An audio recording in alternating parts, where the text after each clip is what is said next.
What if the people who hurt you end up doing better than you? Let's be honest.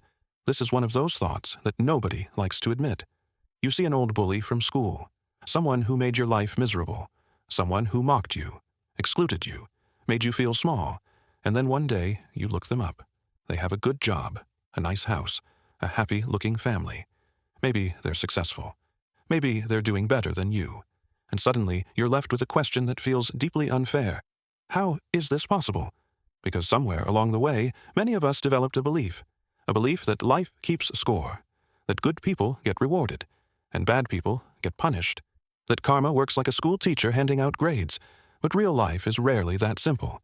And the sooner you understand this, the more peace you'll have. Because success and character are not the same thing. Being a good person does not automatically make someone successful. And being a successful person does not automatically make someone good. Those are two completely different games. Think about it. History is filled with successful people who were selfish, arrogant, manipulative, cruel, and it is also filled with kind, honest people who struggled financially their entire lives. Life doesn't hand out promotions based on morality. Companies don't always reward kindness. Markets don't always reward virtue. And opportunities don't always go to the most deserving person. Sometimes they go to the person who was willing to take risks, speak up, network, sell themselves, or simply work relentlessly toward a goal, even if they weren't particularly nice. Now, before you misunderstand me, this isn't a defense of bullying. It's not saying that being cruel is a good thing.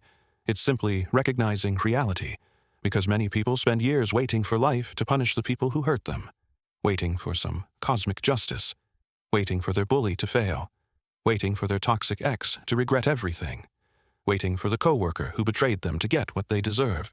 And while they're waiting, life keeps moving. The uncomfortable truth is that some people who hurt you may never get the punishment you think they deserve.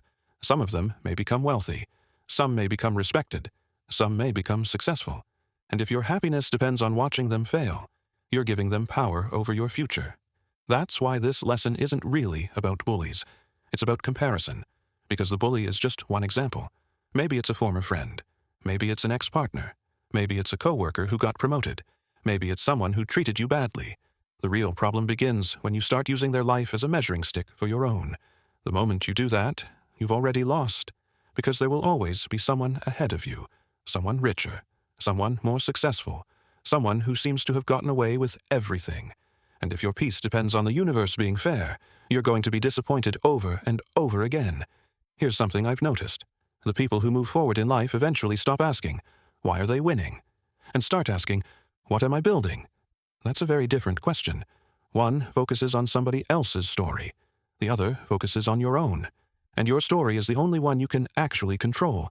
Because while you're tracking your bully's salary, your own life is passing by. While you're wondering why your coworker got promoted, someone else is learning a skill, building a business, improving their health, creating opportunities, moving forward. The truth is that resentment feels productive, but it isn't.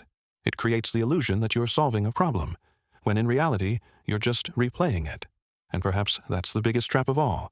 You think you're fighting the people who hurt you, but years later, they're no longer the obstacle. The obstacle is the space they're still occupying inside your head. At some point, healing means accepting that life is not a courtroom. Not everyone gets the verdict they deserve. Not everyone gets punished. Not everyone gets rewarded. And that's okay.